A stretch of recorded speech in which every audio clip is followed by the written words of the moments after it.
Bismillahirrahmanirrahim. Assalamualaikum warahmatullahi wabarakatuh. Innal hamdalillah nahmaduhu wa nasta'inuhu wa nastaghfiruh wa na'udzu billahi min shururi anfusina wa min sayyiati a'malina. Man yahdihillahu fala mudilla lahu wa may yudlil fala hadiya lahu. Wa asyhadu an la ilaha illallah wahdahu la syarika lah wa asyhadu anna Muhammadan 'abduhu wa rasuluh. Sallallahu alaihi wa ala alihi wa sahbihi wa tabi'ina lahum bi ihsanin ila yaumiddin wa sallama tasliman katsiran amma ba'd. Hadirin sekalian, para ikhwah dan juga para akhwat di Bumiku Mengaji dan juga yang lain, alhamdulillah kita bersyukur kepada Allah Subhanahu wa taala yang telah memudahkan pertemuan kita pada malam hari ini. Insyaallah kembali kita membahas hadis yang dibawakan oleh Al-Imam An-Nawawi rahimahullah di dalam Al-Arba'in An-Nawawiyah. Insyaallah malam ini kita akan memasuki hadis yang ke-40 ya, kalau tidak salah Pak. Nah, Ustaz, 40. Ke-40. Ya, silakan Pak dibaca. Baik, Ustaz. Bismillah. Al-Hadithul Arba'un. Hadis ke-40. An Ibni Umar radhiyallahu anhu qala akhadha Rasulullah sallallahu alaihi wasallam biman kibi faqala kun fid dunya ka'annaka gharibun aw abiru sabilin. Wa kana ibnu Umar yaqulu idza amsayta fala tantadhiris sabaha wa idza asbahta fala tantadhiril masaa wa khudh min sihhatika limaradika wa min hayatika limautika. Rawahul Bukhari. Barakallahu fikum para jamaah sekalian. Berkata Al-Imam An-Nawawi rahimahullah, Al-Hadithu Al-Arba'un, hadis yang ke-40 dari 42 hadis yang dibawakan oleh beliau dalam kitab Al-Arba'in An-Nawawiyah ini. Kemudian beliau menyebutkan An Ibni Umar radhiyallahu anhuma, dari Abdullah bin Umar, semoga Allah meridai keduanya, yaitu Abdullah dan juga bapak beliau Umar bin Khattab radhiyallahu taala anhuma. Qala, beliau mengatakan, akhadha Rasulullah sallallahu alaihi wasallam bimankibayya. Rasulullah sallallahu alaihi wasallam memegang kedua bahuku.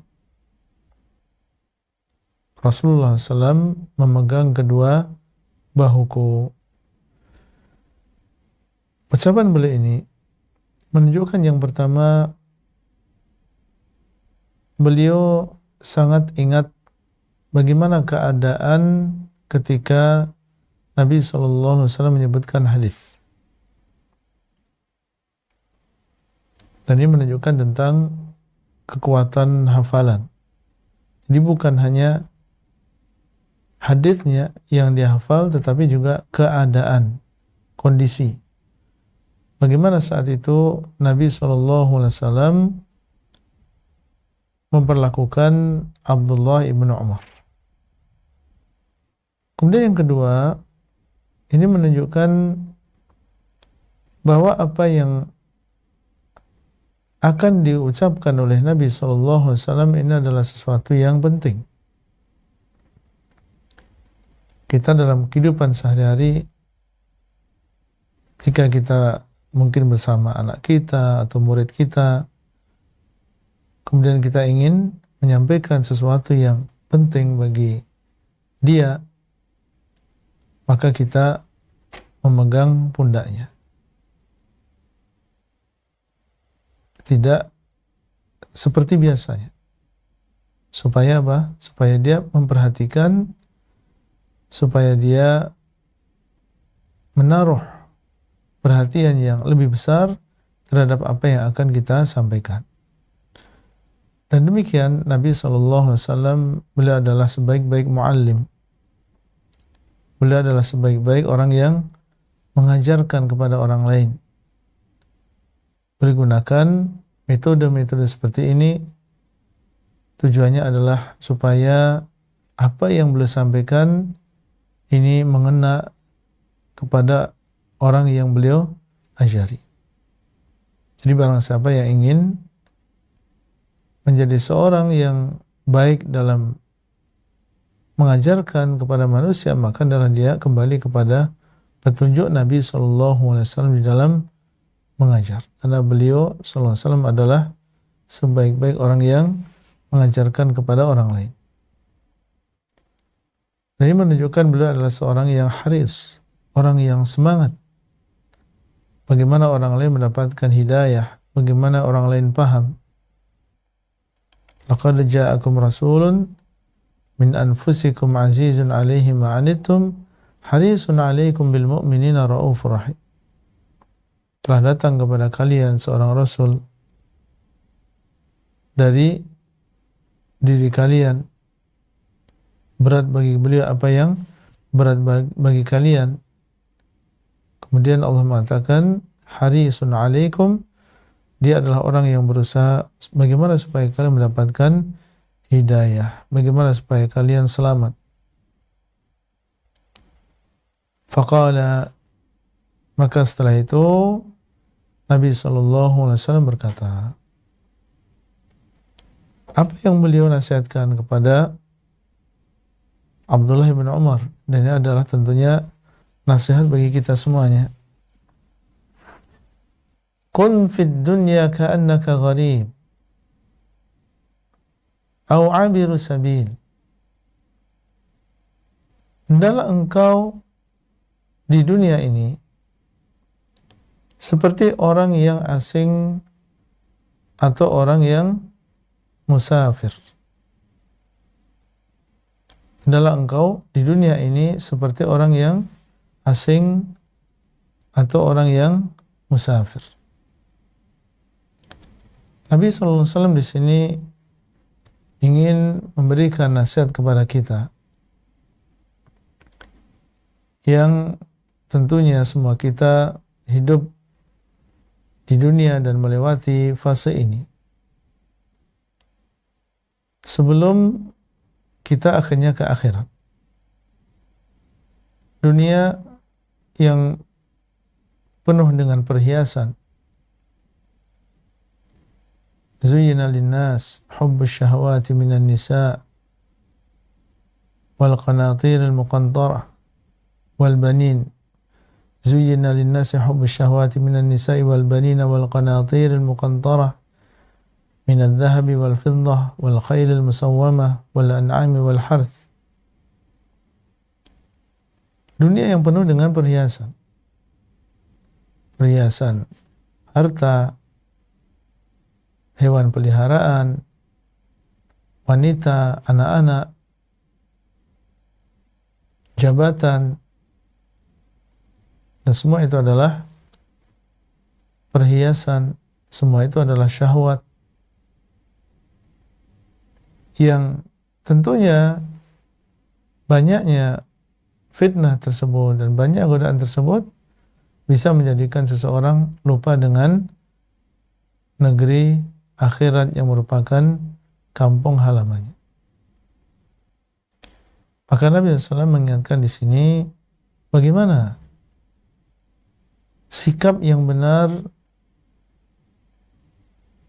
ketika kita di dunia ini. Kun fid dunya ka'annaka gharibun.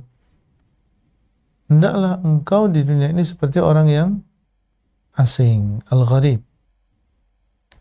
Apa itu orang yang asing? Orang yang asing adalah orang yang dia tinggal di sebuah negeri. Dia tinggal di sebuah negeri dan itu bukan negeri asalnya. Karena ada tujuan tertentu, ada maksud tertentu. mungkin di situ dia sedang bekerja,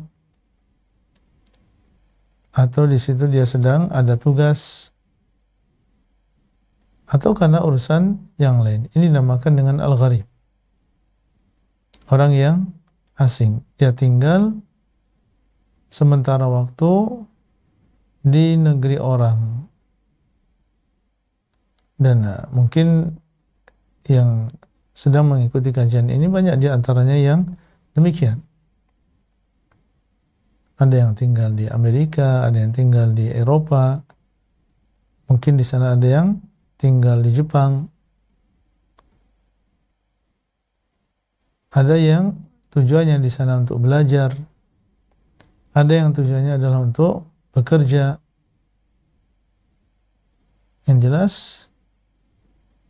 dia tinggal di negeri tersebut karena satu sebab, dan niat dia di masa yang akan datang adalah ingin pulang kembali ke Indonesia, ingin pulang kembali ke negaranya. Itu dinamakan dengan gharib.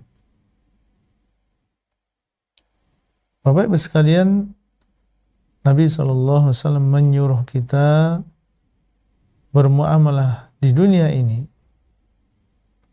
seperti orang yang asing. Bagaimana orang yang asing? Orang yang asing yang dia tinggal di sebuah negara yang bukan negara aslinya, bukan negara asalnya, maka yang senantiasa dia pikirkan, yang senantiasa berada di benaknya adalah negaranya tentunya. Bagaimanapun dia jauh merantau di Amerika, di Eropa, maka Indonesia tidak lepas dari hatinya. Dia senantiasa memikirkan tentang negaranya. Dia pikirkan Indonesia karena suatu saat dia akan kembali ke sana. Di sana ada negerinya, di sana ada keluarganya, di sana ada kampung halamannya. Maka dia pun di negara tersebut, apa yang dia lakukan itu ada kaitannya dengan negara asalnya. Ya, dia cari uang di sana, nanti sebagian dikirim ke negara asalnya untuk membangun rumah atau usaha, atau dia mengirim sesuatu untuk keluarganya. Atau seandainya dia memiliki berkas-berkas yang penting, maka dia jaga, seperti paspor misalnya. Dia akan jaga, dia akan tempatkan paspor di tempat yang aman, karena dia tahu bahwasanya suatu saat dia akan menggunakan paspor tersebut untuk pulang kembali ke negaranya. Nah, ini diantara sikap yang sama di antara orang-orang yang merantau adalah dia senantiasa memikirkan negaranya, mengikuti berita apa yang terjadi di Indonesia. Ya, ini semua menunjukkan bahwasanya pikiran dia, meskipun dia berada di negeri asing, berada di negara lain, tapi pikiran dia senantiasa berada di Indonesia. Dan kalau kita perhatikan lebih dalam lagi, di sana ada keterkaitan yang luar biasa, sebagaimana dikatakan oleh Nabi SAW di sini. Beliau SAW ingin mengajak kita supaya ketika di dunia ini bermuamalah dengan dunia sebagaimana orang yang asing berada di negeri orang lain. Jadi orang yang sedang berada di negara orang lain, merantau, karena sebuah pekerjaan atau karena belajar misalnya, maka dia tidak menjadikan negeri tersebut sebagai seperti negara aslinya. Kenapa demikian? Karena dia tahu bahwa dia akan meninggalkan negara tersebut. Suatu saat nanti dia akan selesai akadnya. Suatu saat nanti dia akan tua. Dia ingin kembali pulang ke negerinya. Suatu saat nanti dia akan selesai sekolahnya. Maka demikian pula seorang yang beriman di dunia ini, dia sadar bahwasanya dia tidak akan selamanya di dunia. Dia akan meninggalkan dunia ini menuju ke kampung halaman dia yang sebenarnya, tempat di mana dulu Nabi Adam alaihissalam dan juga istri beliau, ibu kita, berada di sana, yaitu di surganya Allah Subhanahu wa taala. Kemudian yang kedua, orang yang asing maka hatinya akan senantiasa memikirkan negara asalnya. Bagaimanapun dia lama di sana, maka kerinduan dengan negara asalnya dan juga penduduk yang ada di sana ini tetap ada. Demikian pula seorang yang beriman, hati dia itu senantiasa memikirkan akhirat, senantiasa memikirkan surga, bagaimana supaya masuk ke dalam surga Allah Azza wa Jalla. Di sana ada kerinduan untuk bertemu dengan Allah Subhanahu wa taala. Kun fid dunya ka'annaka gharib. Jadilah engkau di dunia seakan-akan engkau adalah seorang yang asing. Demikian pula orang yang berada di perantauan, maka dia tidak sembarangan bergaul dengan manusia. Dia akan memilih, dia akan waspada, karena dia berada di negeri yang asing. Berbeda kalau dia berada di negaranya. Demikian pula seorang yang beriman, yang ingin kembali ke kampung halamannya dalam keadaan baik, maka dia pun harus memilih ketika dia ingin bergaul dengan manusia di dunia ini. Dia cari orang-orang yang amanah, orang-orang yang terpercaya, yang bisa dipercaya, dan dia akan menjauhi orang-orang yang sesat, yang bisa menjadikan dia nanti akhirnya tidak bisa pulang ke negeri asalnya, tidak bisa pulang ke akhirat dalam keadaan baik. Nah, ini keadaan orang yang beriman. Maka dia di dunia ini berhati-hati ketika dia bergaul dengan manusia.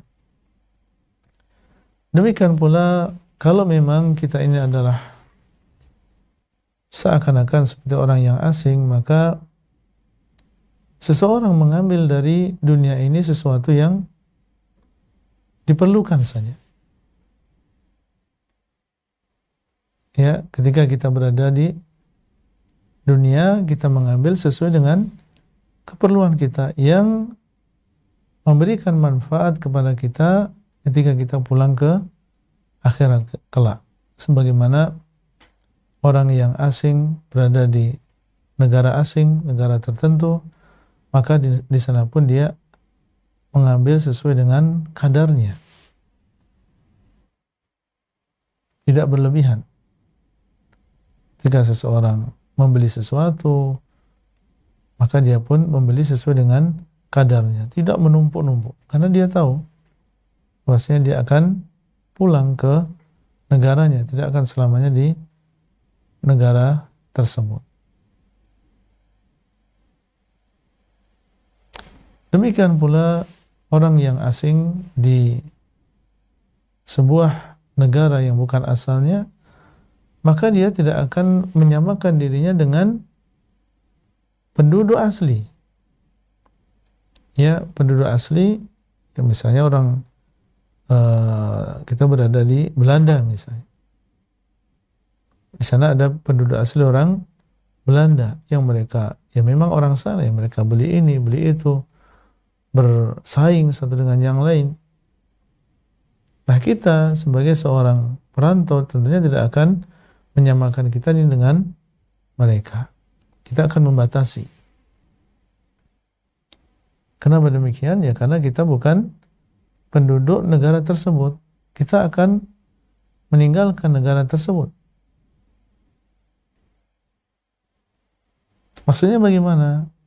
Maksudnya adalah ya kita di dunia ini jangan kemudian kita ya seperti orang-orang kafir yang mereka panjang angan-angan, ya seakan-akan mereka tidak akan meninggal dunia, berlomba-lomba untuk memperbanyak dunianya, melupakan akhiratnya. Dan kita jangan seperti itu. Ya, jangan kita seperti orang-orang yang mereka meyakini seakan-akan mereka tidak akan dibangkitkan, bahwasanya mereka hanya sekali saja hidup di sini, yaitu di dunia. Orang yang asing maka dia tidak akan seperti penduduk asli yang berlomba-lomba dalam segala perkara. Kemudian ada yang mengatakan bahasanya orang yang asing maka semakin dekat dengan kepulangan dia ke negaranya maka dia akan semakin bergembira. Ya, ketika kita sudah mau memasuki musim panas misalnya, ya atau musim liburan, maka semakin mendekat dengan hari tersebut kita akan semakin bergembira karena memang kita akan kembali ke negara kita. Maka demikian seorang yang beriman, yang dia beramal soleh, yang menjaga keimanannya, menjaga amal solehnya, maka dia husnudzan kepada Allah Azza wa Jal ketika datang kematian. Ya, dia gembira dan husnudzan kepada Allah SWT. Sebentar lagi dia akan bertemu dengan Allah, sebentar lagi dia akan kembali kepada Allah Subhanahu wa taala. Ini di antara penjelasan ucapan beliau sallam, kun fid dunya ka'annaka gharib. Jadilah engkau di dunia seakan-akan engkau adalah orang yang asing. Kemudian beliau mengatakan au abiru sabil, atau orang yang musafir. Nah, kalau merantau seperti tadi. Kemudian Nabi SAW menyebutkan keadaan yang lebih dahsyat daripada itu. Jadilah engkau di dunia seakan-akan engkau adalah orang yang musafir. Kalau gharib tadi masih tinggal dia. Ya dia tinggal di situ setahun, 2 tahun, atau bahkan lebih daripada itu karena dia di sana bekerja atau dia belajar. Au abiru sabil, atau seakan-akan engkau adalah seorang yang musafir. Ya, di dunia ini seperti orang yang musafir, yaitu orang yang sedang melakukan perjalanan. Melakukan perjalanan dan dia memiliki tujuan utama yaitu kembali ke negerinya. Ya, sedang berjalan. Melakukan perjalanan yang panjang ingin menuju ke negerinya. Nah, bagaimana seorang yang musafir? Seorang yang musafir dia tahu bahasanya jalan itu bukan negerinya. Maka dia tidak akan berpikir untuk kemudian meramaikan jalan tersebut, menjadikan jalan tersebut ya sebagai tempat tinggalnya misalnya. Dia hanya melewati saja. Dan tujuan dia yang ada dalam pikirannya adalah bagaimana dia bisa segera sampai ke negerinya. Dan demikianlah seorang yang beriman. Dia menjadikan dunia ini sebagai jalan saja. Dia lewati sebentar saja. Dan yang dia pikirkan, meskipun dia di sini, yang dia pikirkan adalah bagaimana dia sampai ke akhirat dengan selamat. Dalam sebuah hadis, Nabi SAW menyebutkan bahwa permisalan beliau dengan dunia adalah seperti seseorang yang melewati pohon, kemudian dia berteduh di situ sebentar, kemudian setelah itu dia tinggalkan. Maka dia tidak akan berpikir untuk membuat apa, membangun apa di tempat tersebut, karena dia hanya sebentar saja di situ, kemudian dia akan meninggalkan tempat tersebut. Kemudian juga seorang musafir, tujuan dia yang utama adalah ingin sampai ke negerinya, sehingga dia pun tidak menyibukkan dirinya dengan sesuatu yang tidak ada kaitannya dengan tujuan utamanya. Demikian pula orang yang beriman, maka tujuan utama dia adalah surga, tujuan utama dia adalah ridha Allah, tujuan utamanya adalah sampai ke negeri akhirat dengan baik. Maka dia pun tidak akan berlebihan dalam menyibukkan dirinya dengan dunia. Tujuan utamanya adalah akhirat. Seorang musafir juga ketika dia melakukan perjalanan, maka dia pun membawa bekal sesuai dengan kebutuhan. Ya, ketika kita akan safar, apa yang kita perhitungkan? Ya, kita membawa bekal sesuai dengan kebutuhan. Apa yang kira-kira menyampaikan kita ke sana? Karena kalau terlalu banyak juga sementara tidak diperlukan, maka akan memberatkan atau bahkan bisa menjadi sebab akhirnya kita malah tidak sampai. Nah, demikian pula orang yang beriman. Di dunia ini ya dia mengambil dari dunia ini sesuai dengan apa yang dia butuhkan untuk akhiratnya. Jangan dia berlebihan. Ya, dia ambil dari dunia ini sesuai dengan kadarnya yang bermanfaat bagi seseorang di akhiratnya. Adapun yang justru malah memudarati akhiratnya, maka hendaklah dia tinggalkan yang demikian. Demikian pula seorang yang musafir, dia akan memperhatikan waktunya. Dia punya target. Demikian pula orang yang beriman di dunia ini, maka adalah dia juga memperhatikan waktunya. Atau melihat orang yang musafir, dia ada jadwal kereta jam berapa berangkat, kemudian pesawat jam berapa berangkat, seorang sudah memperhitungkan perjalanan dari sini ke bandara berapa, dari sini ke stasiun berapa, kemudian berapa jam, dia perhitungkan. Demikian pula orang yang beriman di dunia ini, maka dia juga memperhatikan umurnya, memperhatikan usianya, dia kurang berapa tahun, ya masih ada waktu berapa untuk beramal. Jangan sampai dia menyanyiakan waktunya dan juga menyanyiakan usianya.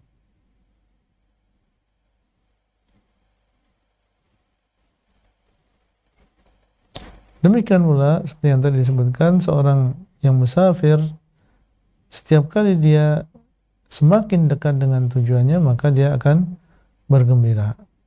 Nah, demikian pula seorang yang beriman, ya semakin dia dekat dengan tujuan, kalau memang dia adalah orang yang beriman dan juga beramal soleh, maka justru dia akan semakin bergembira karena semakin dekat untuk bertemu dengan Allah Subhanahu wa taala.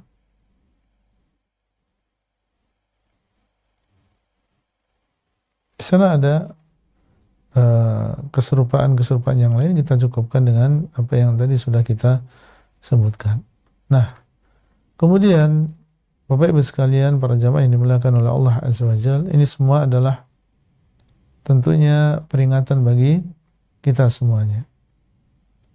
Ya, bahwasanya kita di dunia ini tidak akan selama-lamanya. Jadilah kita di dunia seperti orang yang merantau atau seperti orang yang musafir, yang senantiasa yang dia pikirkan adalah negara asalnya dan negeri asal kita, kampung kita yang sebenarnya bukan di sini. Tapi kampung kita yang sebenarnya, asal kita yang sebenarnya adalah surganya Allah SWT. Dulu di sanalah Nabi Adam alaihissalam dan juga istri beliau tinggal.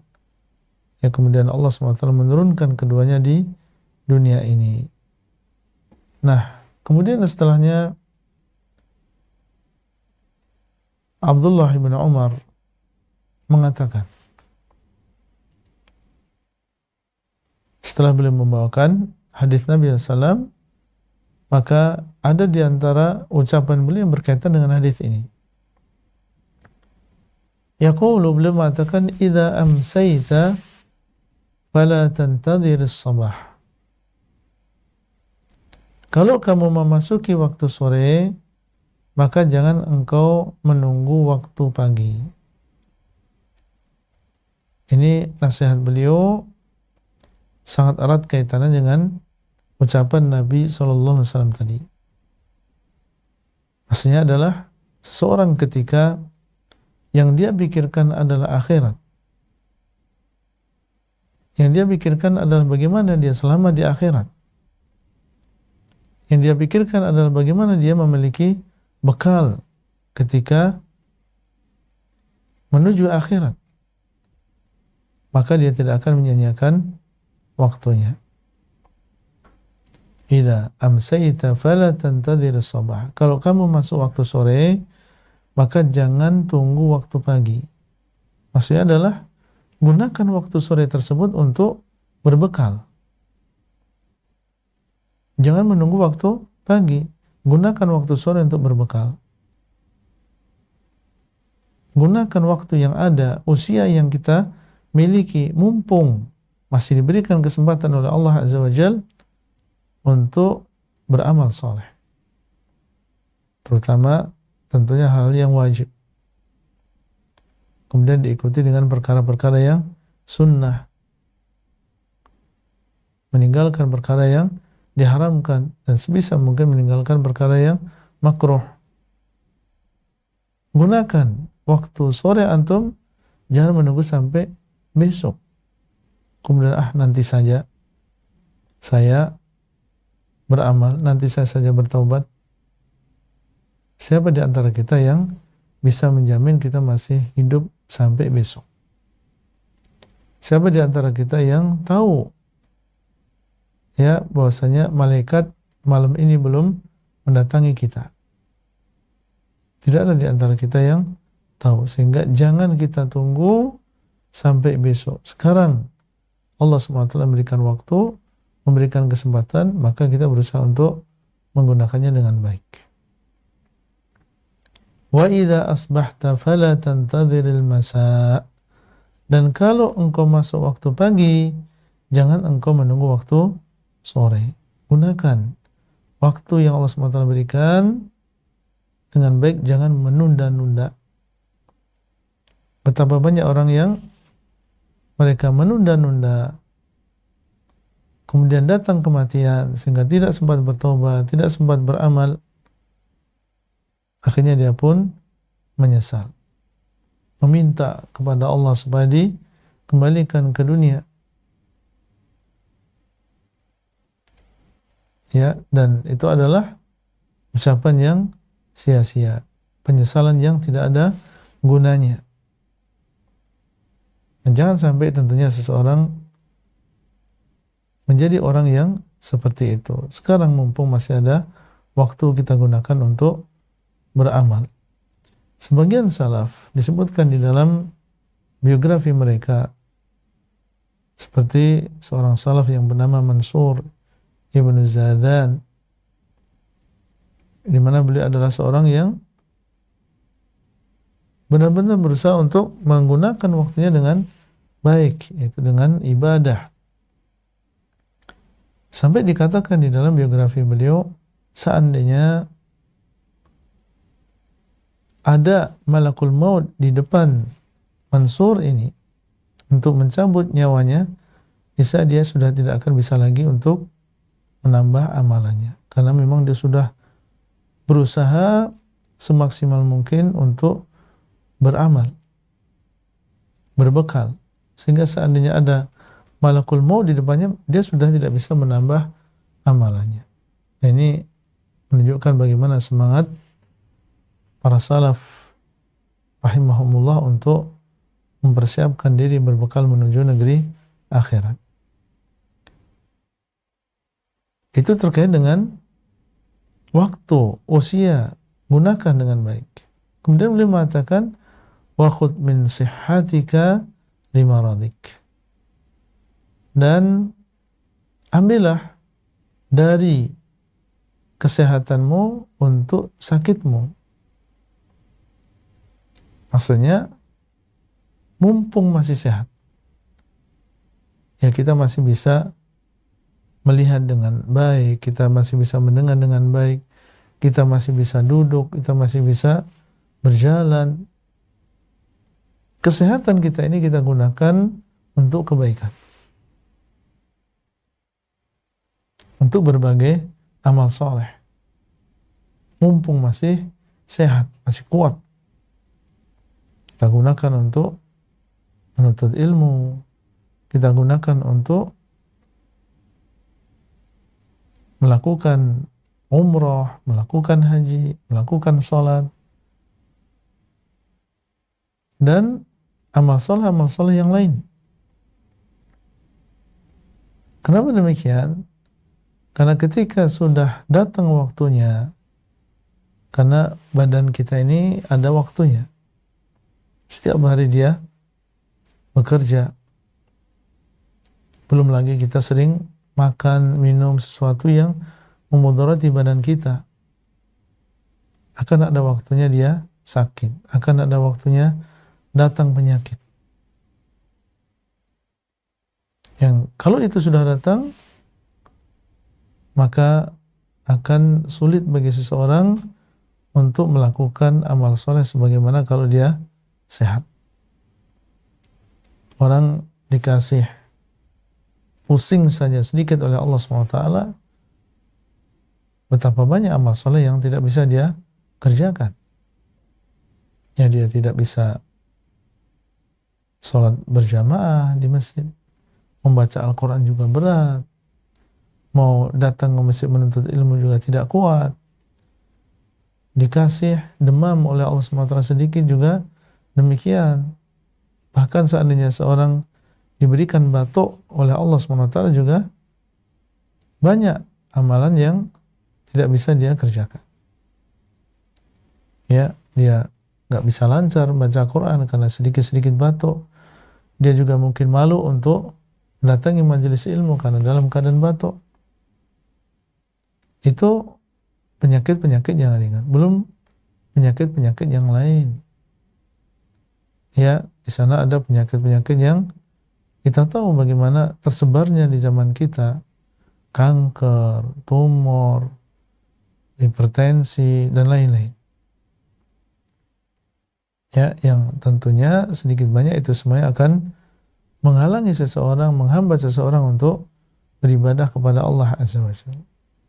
Nah, mumpung kita sehat, Bapak Ibu sekalian, kita gunakan untuk berbekal dan juga beribadah kepada Allah Subhanahu wa taala. Kemudian wa min hayatika limautik, dan ambillah dari kehidupanmu untuk kematianmu. Ambillah dari kehidupanmu untuk kematianmu, yaitu mumpung dalam keadaan hidup.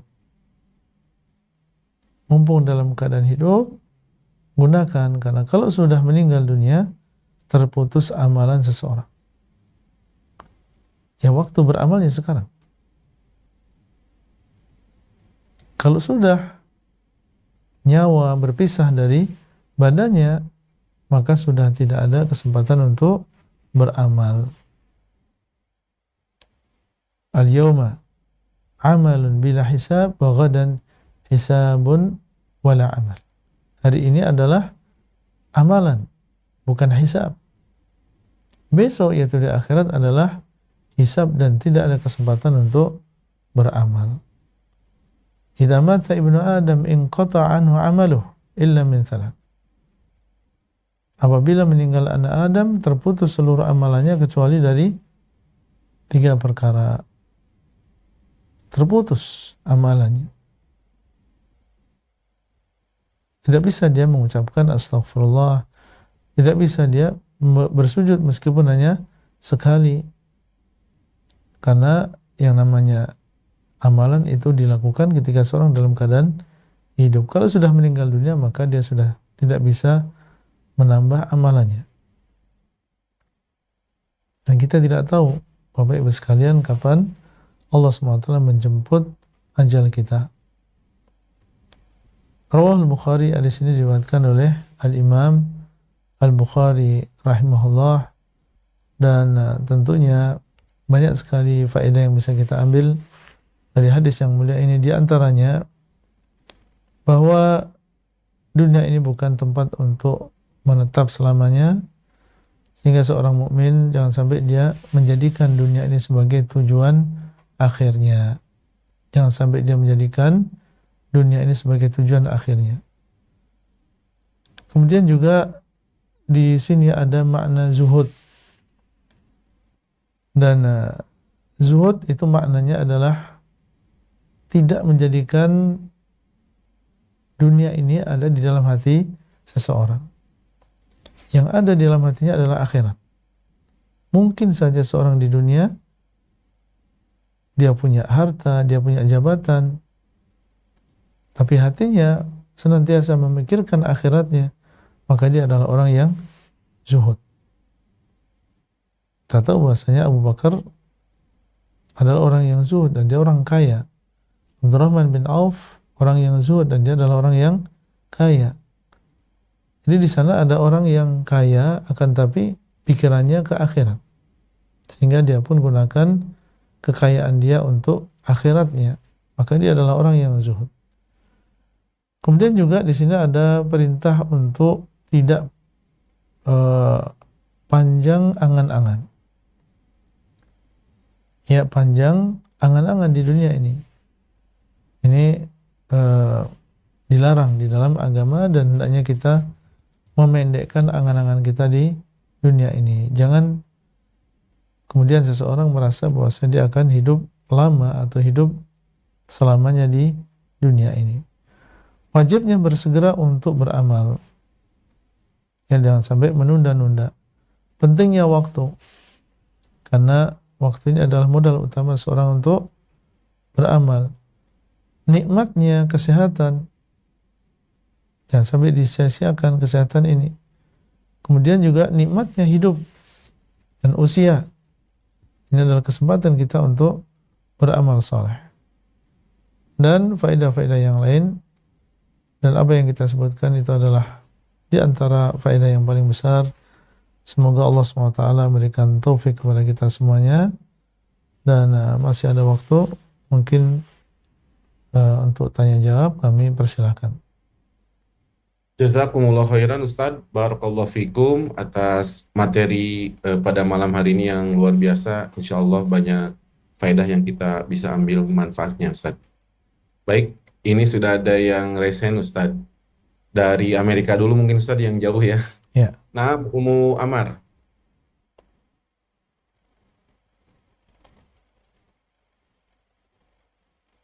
Ummu Amar, tafadhal.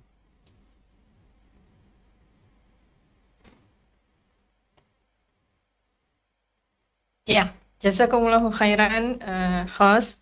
Alhamdulillah, jazakumullahu khairan Ustadz atas materi yang diberikan. Ada 2 pertanyaan terkait dengan materi Ustadz.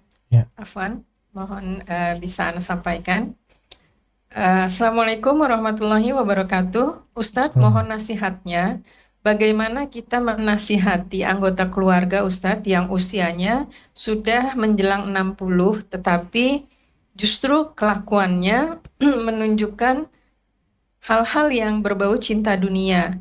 Misalnya karena sudah retired, jadi senangnya kumpul-kumpul dengan teman-teman dan bersifat fun yang intinya cuma kongko-kongko di misalnya kafe atau di tempat-tempat tertentu Ustadz. Sedangkan kalau kita memberitahu alasannya ini adalah masa pensiun saya berhak menikmati waktu dan uang saya.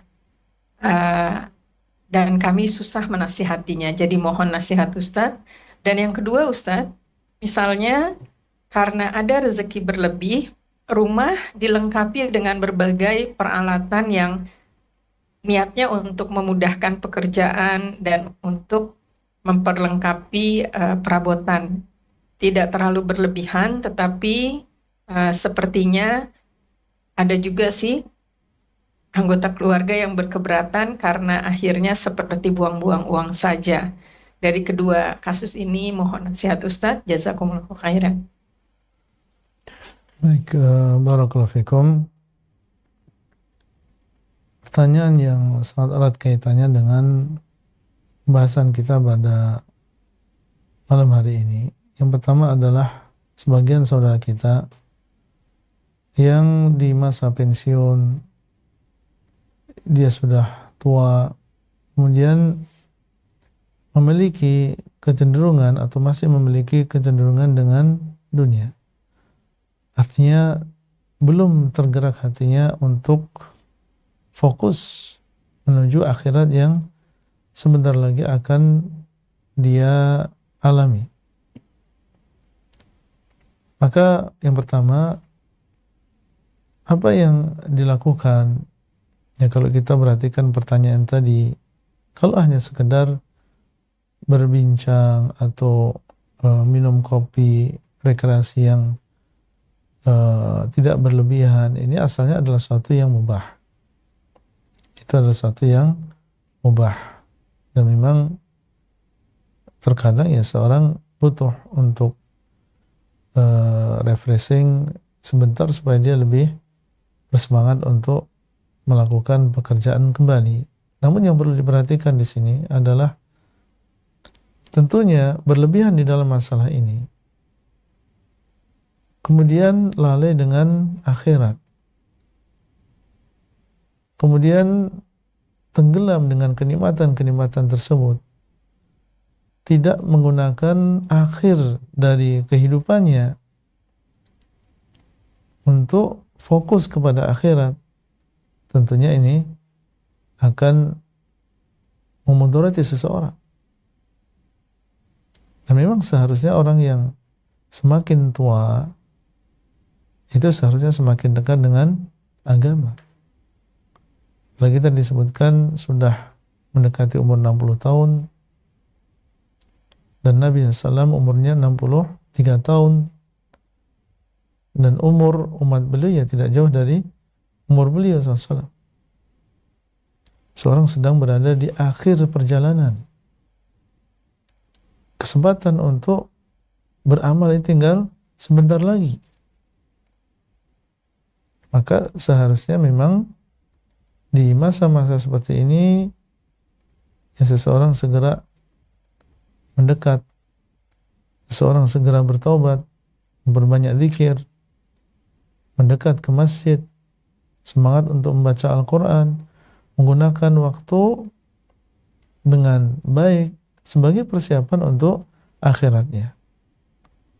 Dan ini semua bukan berarti kemudian sama sekali seorang tidak boleh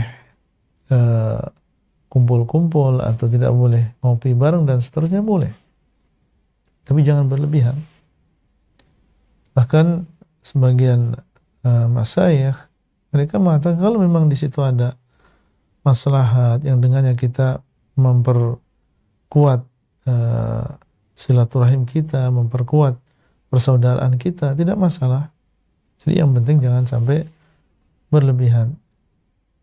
Nah, ini mungkin bisa disampaikan, diberikan nasihat, dan memang biasanya orang yang lebih tua atau lebih senior itu ketika dinasihati dia merasa, pertama dia merasa lebih tua, mungkin merasa lebih berpengalaman, dan seperti yang tadi disebutkan, dia beralasan saya ingin menikmati masa tua saya, maka sampaikan nasihat tersebut, tentunya jangan sampai terkesan menggurui dan akhirnya menjadikan dia justru semakin jauh dari agama. Jadi tetap diperhatikan tentang kelemah lembutan dalam memberikan nasihat kepada mereka. Kemudian terkait dengan pertanyaan yang kedua tadi, yaitu tentang masalah fasilitas di dalam rumah atau peralatan di dalam rumah. Bagaimana hukumnya seseorang membeli sebagian peralatan yang menurut kita itu di luar yang diperlukan gitu. Terkadang ada sesuatu yang lebih. Maka jawabannya adalah di sini perlu kita bersikap adil ataupun pertengahan. Karena pada asalnya boleh seseorang membeli barang-barang tersebut. Ya, peralatan rumah, apalagi tadi disebutkan sesuatu yang membantu pekerjaan seseorang. Boleh seseorang membeli fasilitas yang itu menjadikan dia lebih nyaman, selama itu adalah sesuatu yang halal, tidak terlalu berlebihan, maka asalnya adalah mubah, tidak masalah. Ya, itu sesuatu yang dibolehkan oleh Allah. Jangan sampai kita mengharamkan juga sesuatu yang dibolehkan oleh Allah Subhanahu wa taala. Tapi sekali lagi, berlebihan dalam segala perkara tidak baik. Ya, dan israf dilarang oleh Allah Subhanahu wa taala. Allah mengatakan wala tusrifu. Janganlah kalian berlebihan. Dan Allah mengatakan innal mubadzirina kanu ikhwanan lisyayatin.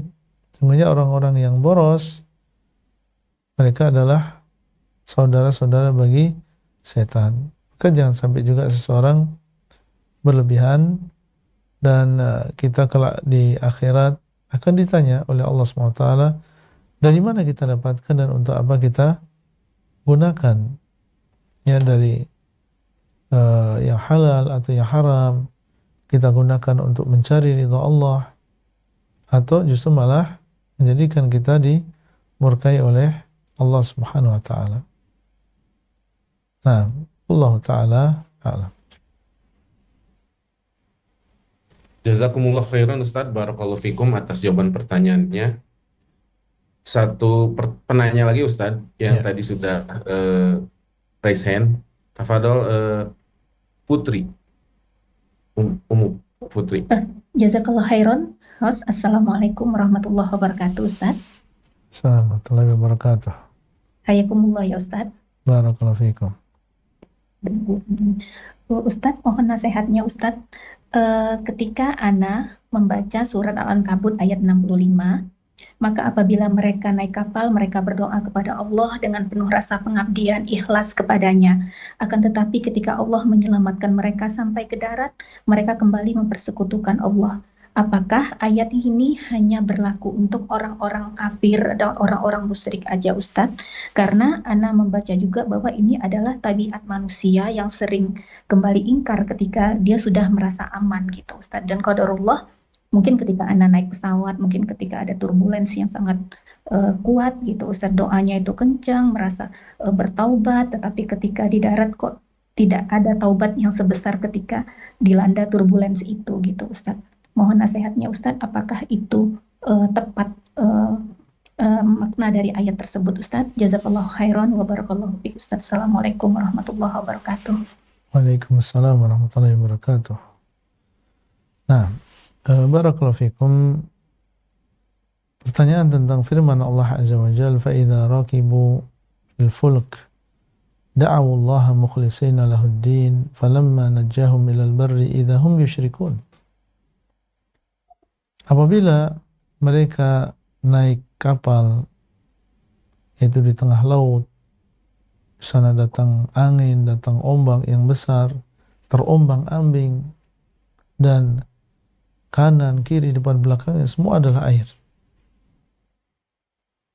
Da'awullaha mukhlishina lahuddin, mereka berdoa kepada Allah dalam keadaan mengikhlaskan agamanya hanya untuk Allah saja. Ini bercerita tentang orang-orang musyrikin yang mereka menyekutukan Allah. Allah memberitahukan kepada kita apa yang terjadi di tengah laut sana. Kita tidak tahu apa yang terjadi, tapi Allah SWT tahu. Mereka ini, yaitu orang-orang musyrikin, di tengah laut ketika terancam, maka mereka tidak berdoa kecuali hanya kepada Allah saja. Da'awullaha mukhlishina lahuddin.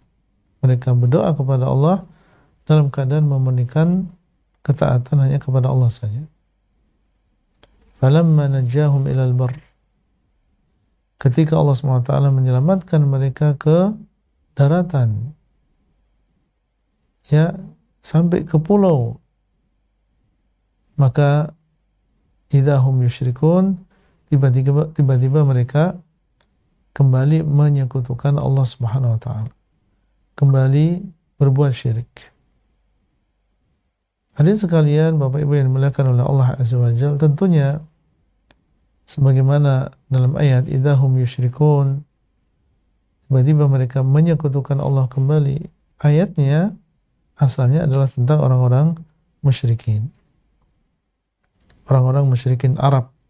Bagaimana hakikat mereka dahulu ketika dalam keadaan bahaya, ombak, angin, akan tenggelam, mereka tinggalkan berhala, mereka hanya berdoa kepada Allah Subhanahu wa taala. Itu keadaan orang-orang musyrikin dahulu. Tapi setelah mereka selamat, ya mereka kembali menyekutukan Allah Subhanahu wa taala. Dan ini bisa juga menjadi pelajaran bagi kita semuanya secara umum, meskipun ayat ini berkaitan dengan orang-orang musyrikin. Tapi memang tabiat manusia, ketika mereka susah, mendapatkan ujian yang berat, musibah, mereka mendekat kepada Allah Subhanahu wa taala. Ketika dalam keadaan aman, dalam keadaan sehat, dalam keadaan nyaman, jauh dari musibah, banyak di antara mereka yang lalai, banyak di antara mereka yang kembali melakukan kemaksiatan. Dan ini terjadi pada diri kita. Ya, dalam keadaan sakit, demikian dia berdoa. Ketika dalam keadaan sehat, lupa. Ketika dia berada di atas pesawat, terancam, dia berdoa. Ketika dia sudah kembali ke daratan, dia kembali lupa, lalai kepada Allah Subhanahu wa taala. Ini adalah bisa dikatakan demikian keadaan manusia, dan ini Allah Subhanahu wa taala juga sebutkan di dalam Al-Qur'an. Namun tentunya berbeda. Kalau tadi orang-orang musyrikin, ya mereka kembali berbuat syirik. Adapun seorang muslim, ya mereka tidak sampai melakukan kesyirikan. Mereka lalai, mereka lupa. Ya, mereka tidak bersyukur. Mereka kurang ingat kepada Allah SWT, itu yang terjadi. Ya, tidak seperti orang-orang musyrikin. Wallahu ta'ala a'lam, itu yang bisa kita sampaikan pada kesempatan kali ini. Semoga bermanfaat dan sampai bertemu kembali insyaallah pada kesempatan yang akan datang. Insyaallah masih ada 2 hadis lagi. Semoga Allah SWT mudahkan. Barakallahu fikum. Sallallahu ala nabiyina Muhammad wa ala alihi wa sahbihi ajma'in. Assalamualaikum warahmatullahi wabarakatuh. Waalaikumsalam warahmatullahi wabarakatuh. Jazakumullah khairan Ustaz. Barakallahu fikum. Alhamdulillah kita sudah di akhir pertemuan. Eh, Terima kasih banyak Ustadz atas materi yang disampaikan, wejangan kepada kami, juga jawaban-jawaban pertanyaan yang insya Allah bermanfaat bagi para penanya dan kita semua yang mendengarkan. Dan Ana mewakili Bu Miku mengaji, mohon maaf atas segala kekurangan pada kajian malam ini. Insya Allah kita bertemu lagi di 2 hadis terakhir di kitab Arba'in ini. Ya. Ana tutup dengan doa. Sebelumnya Pak, mohon maaf. Iya, silakan Ustaz. Iya, barakallahu fikum para jamaah sekalian, Bapak Ibu sekalian.